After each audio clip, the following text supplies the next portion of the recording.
Hello and welcome to Nithrania YouTube channel. You're watching another episode of the Game in a Nutshell series designed for explaining the board game rules. My name is Branislav Berec, and in this video we're going to learn how to play another game from the Daniele Tascini and Simone Luciani duo called Tiletum.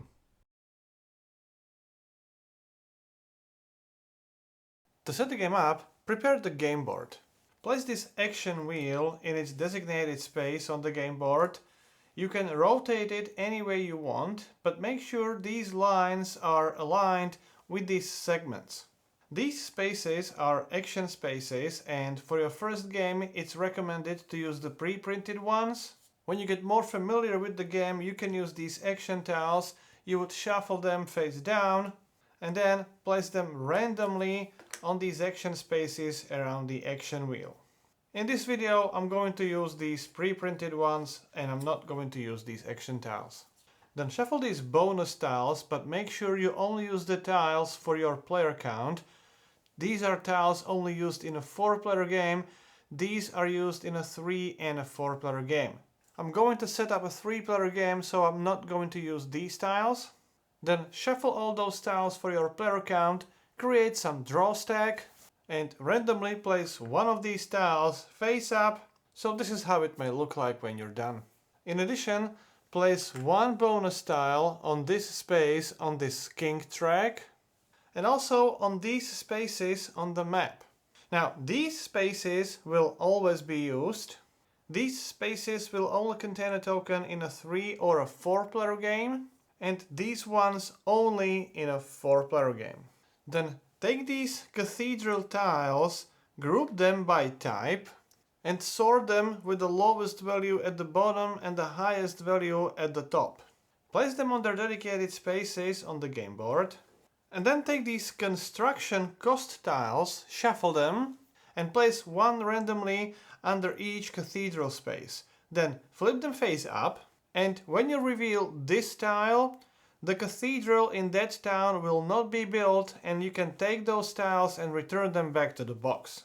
Then shuffle these character tiles and contract tiles, place them in a face down pile next to the game board, and draw 5 character tiles and place them face up in these spaces and 5 contract tiles in these spaces.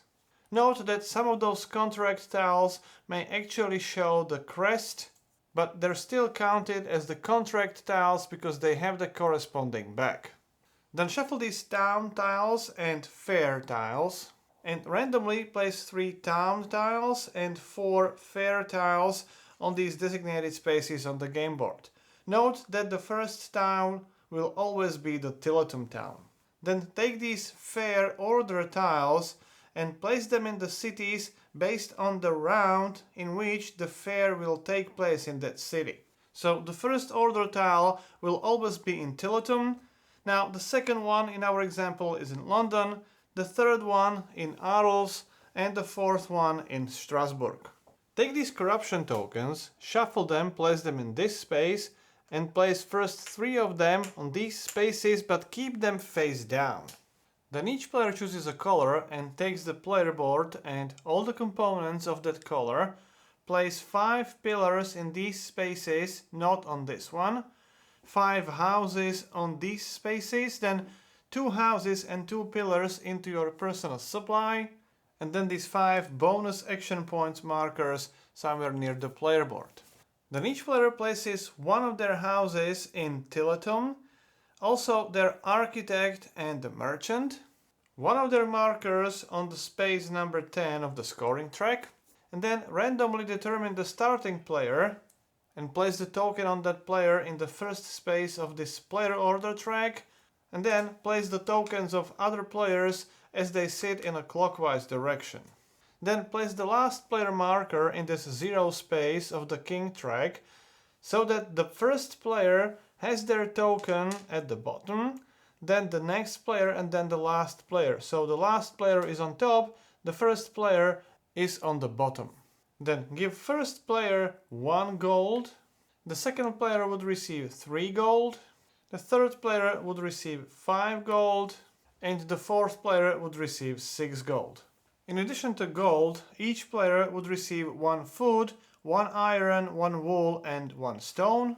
You may give the first player this starting player marker, take 1 die of each color per player and put all these dice in the bag, and you can return the remaining dice back to the box, and we're ready to start the game.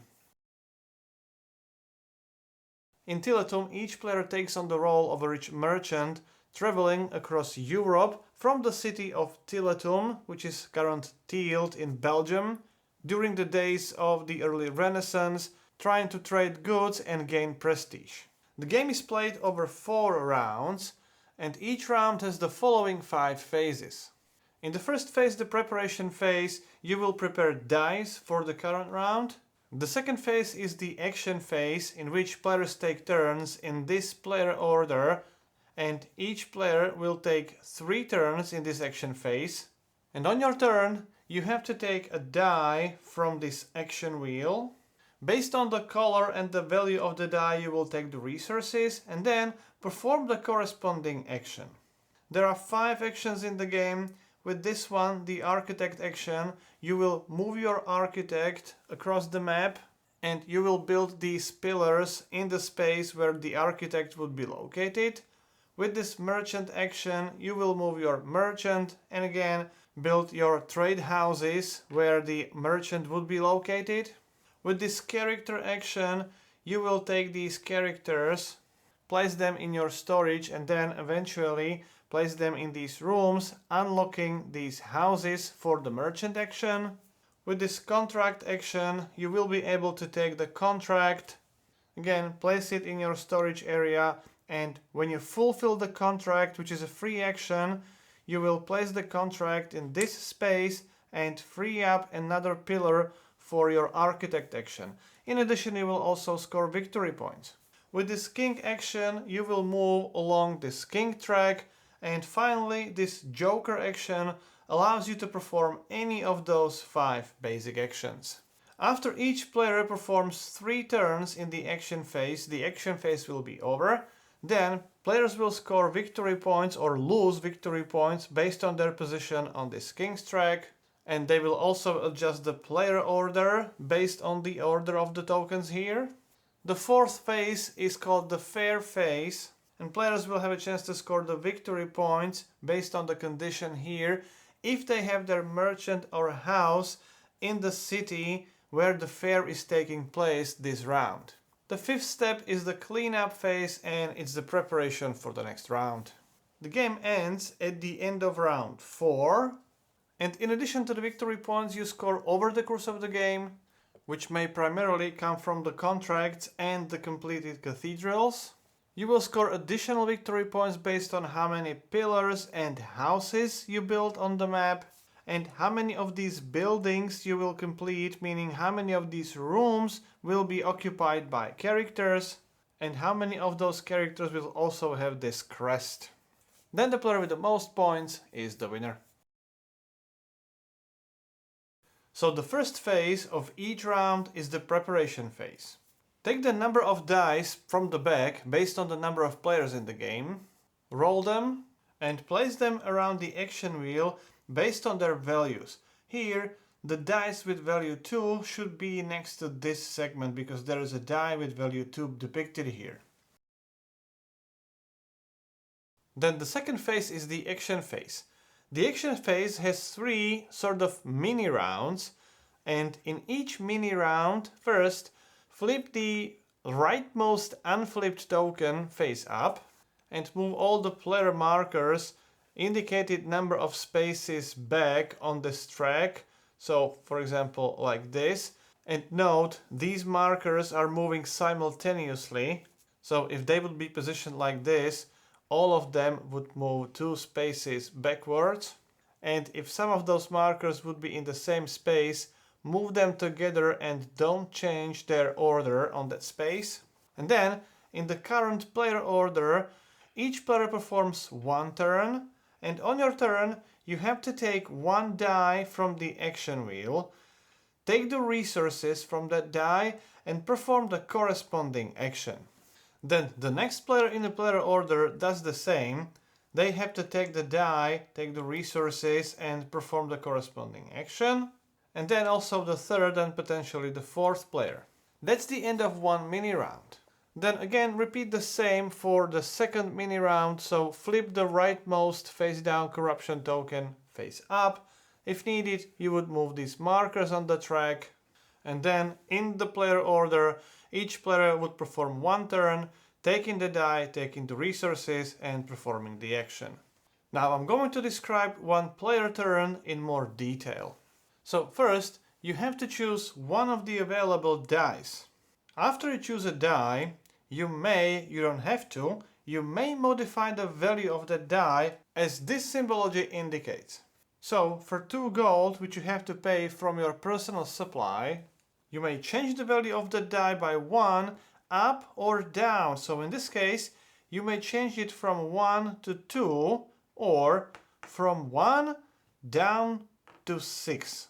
You may repeat this process as many times as you want or as you can afford. So here from 6, for another 2 gold, you would be able to change the die value down to 5 and so on. Then after you choose and modify the value of the die, you will take the resources.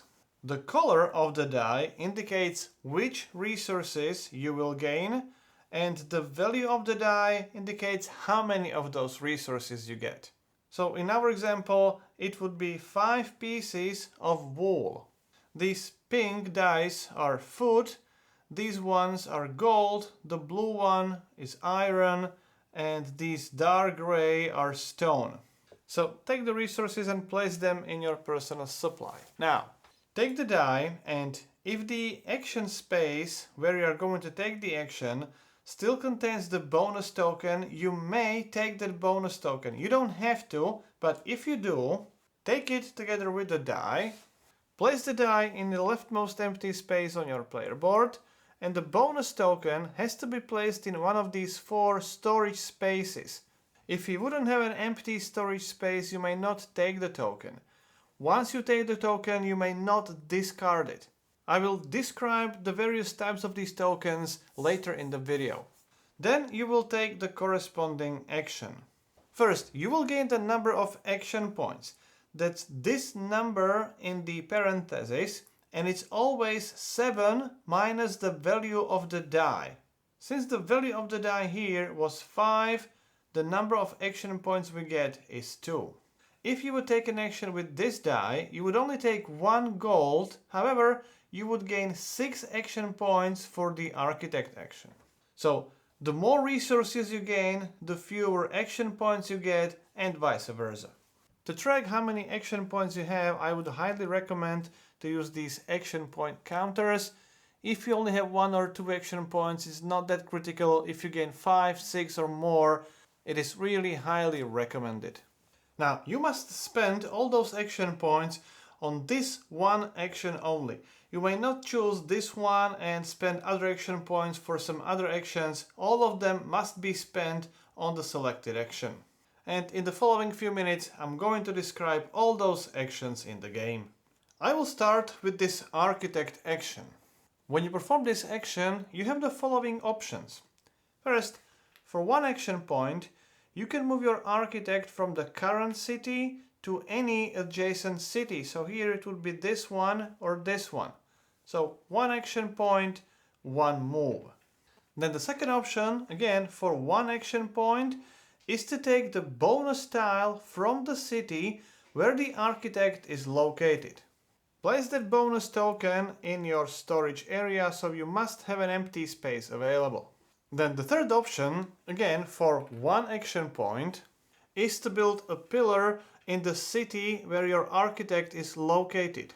You must have a pillar available in your personal supply.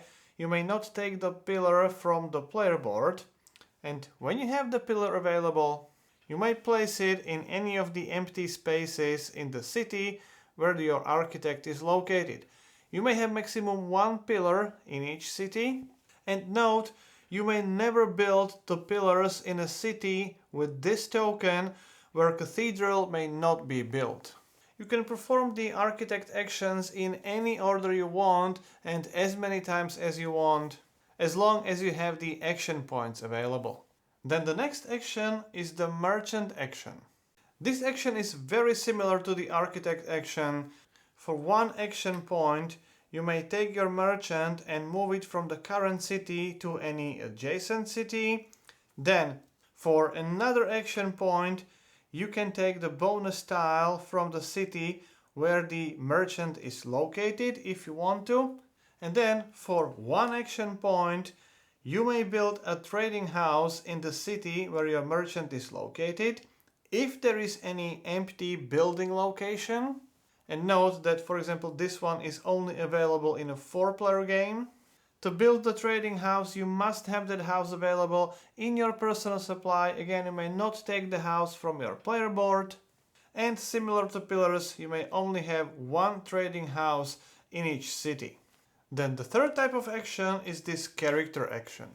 With this action, for one action point, as depicted under each space, you may take any one of these character tiles.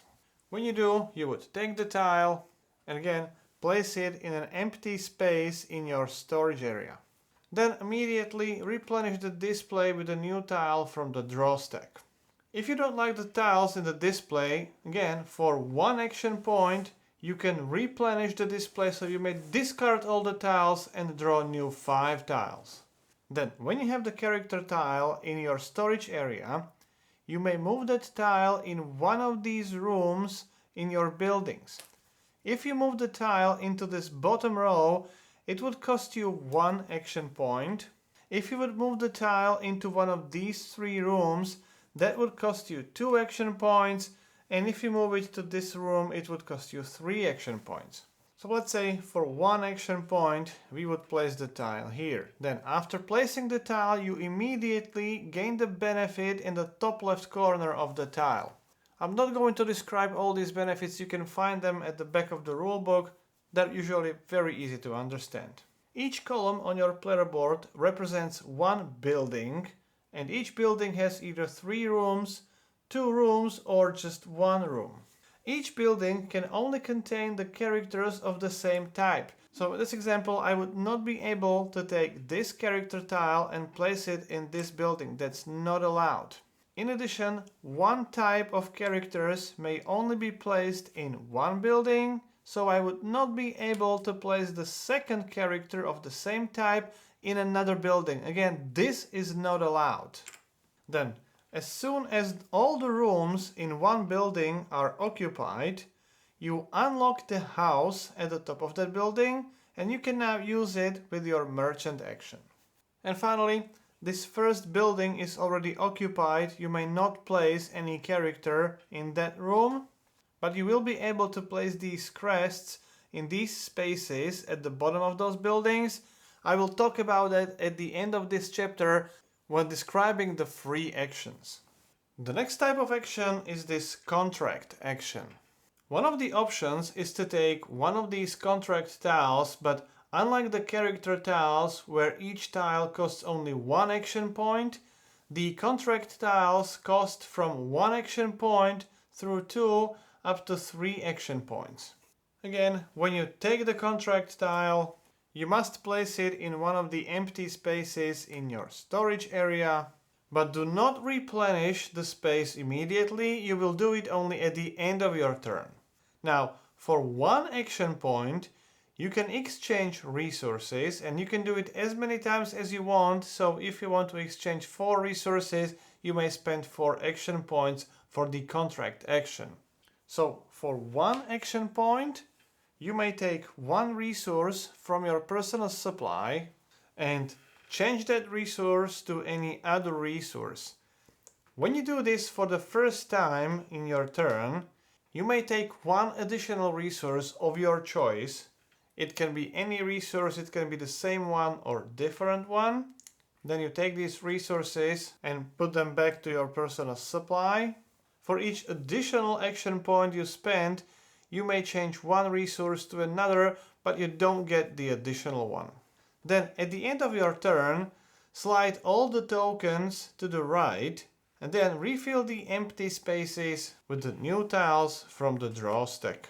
Then the next action is this king action, and here for each action point you spend, move your marker one space forward on this king track. And if you end your movement on the space with another token, move your token or your marker on top of that marker. And finally, this joker action. When you take that action, if there is a token still available, you may take that token, and then all the action points from this action may be spent on any one other action that we have already described. So for example, all these 3 action points may be spent as the merchant action. Note that when you take this action, you may take the token from the joker action, but even if you decide to spend those action points as the merchant action, you may not take the token from that merchant action. In addition to those 6 main actions in the game, or 5 plus a joker, you may also perform so-called free actions called tasks, and you may do them at any time on your turn, before, after, or during taking the action. You may actually take them even before you take a die. The first of these free actions is to spend 2 gold from your personal supply and change this gold for any one resource. So basically you buy the resource for 2 gold. Another free action is fulfilling the contract. If you fulfill the requirements on the contract here, you need to spend 7 pieces of wool. You take that contract tile and place it in the first available space on your player board, which would free up the pillar if it's in that space.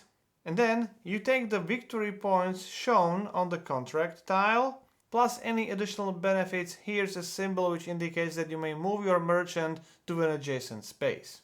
When you fulfill the contract and you cover the space, which also depicts some victory points, you get those victory points from this space and the contract tile as well. Another type of free action is to take these crests from your storage area and place them in one of these spaces at the bottom of the buildings. To do that, you have to pay the food, and the amount of food is shown in each space. So for example, I can take this token, place it in this space which costs 3 food, and as a reward I would get the benefits shown in this space. Here it's any 2 resources. Now if you have any building which has all the rooms occupied and also the crest, you unlock the bonus. For these 2 buildings, this is the symbol for all the rooms occupied, and this is a symbol for the crest tile. You gain this +1 bonus point action marker, and you place this marker next to the action which is indicated on the tile or tiles in that building.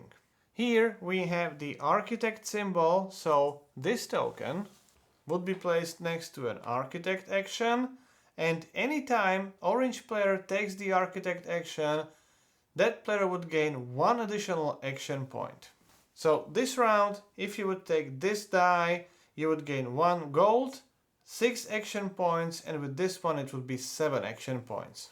You get this bonus token only if the entire building is full, so if you take the crest tile and place it in a building, but that building still has any rooms available, you don't get that bonus token yet. And one last note, you may never have 2 identical crest tokens, so you may not even take such token.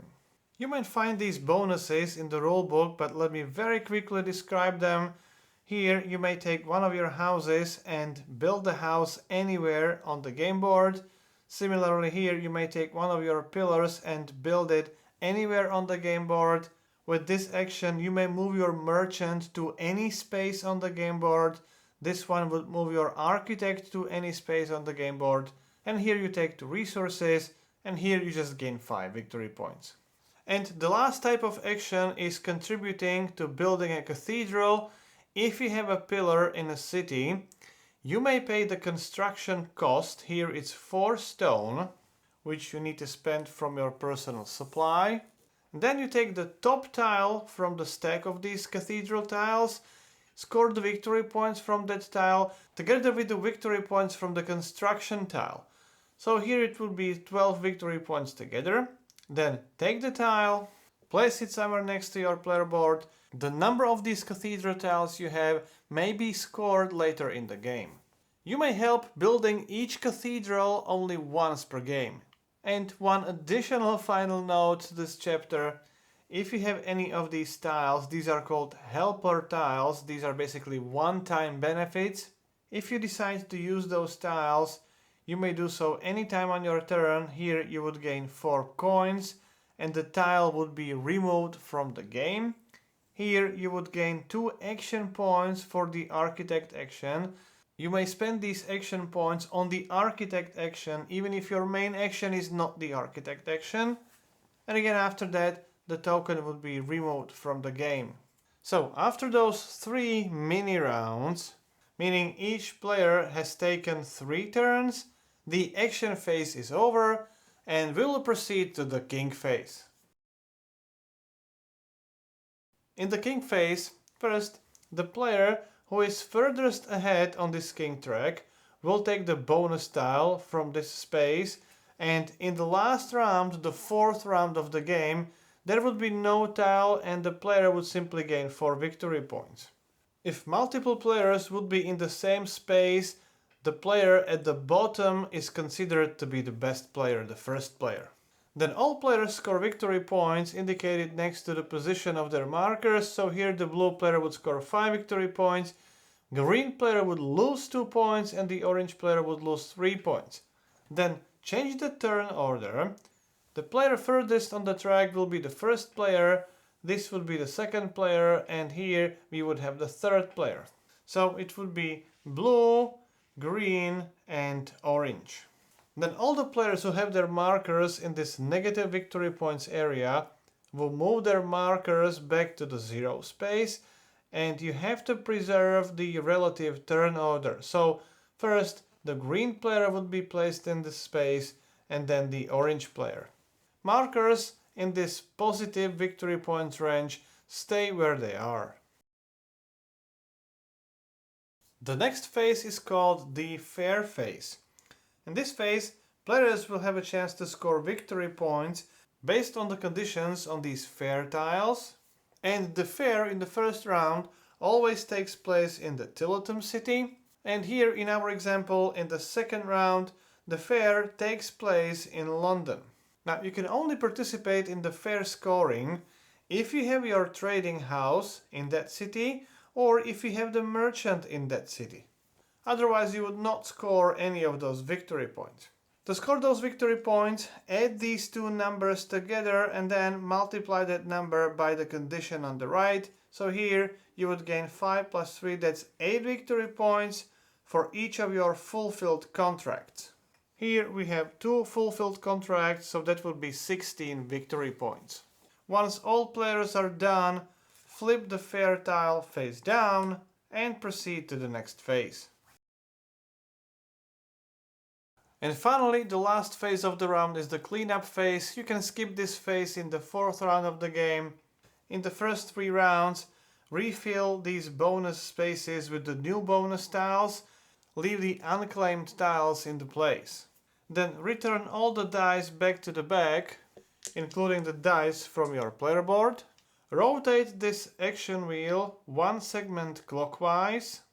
Take and reshuffle all the corruption tokens. And again, randomly place 3 of them face down on the designated spaces. Replenish the bonus tile for the King's Track as well. However, you can skip this for the last round of the game. In the 4th round, don't place any token here. The player who is furthest on the track will simply score 4 victory points. If any of the bonus tokens from the map have been claimed by the players, do not replenish those. The tokens on the map are never replenished. With that, the round is over and you can start the new round. The game ends at the end of round 4. Now, in addition to the victory points you gained over the course of the game, add the victory points from your buildings, and you can only score the building which has all the rooms filled and also the crest token. So that means the building has all the rooms occupied and also the crest, which means here we have 1, 2, 3 buildings fully completed. this building has a room empty, this building doesn't have a crest, and this one doesn't have a crest either. So for 3 completed buildings, you would score 5 victory points.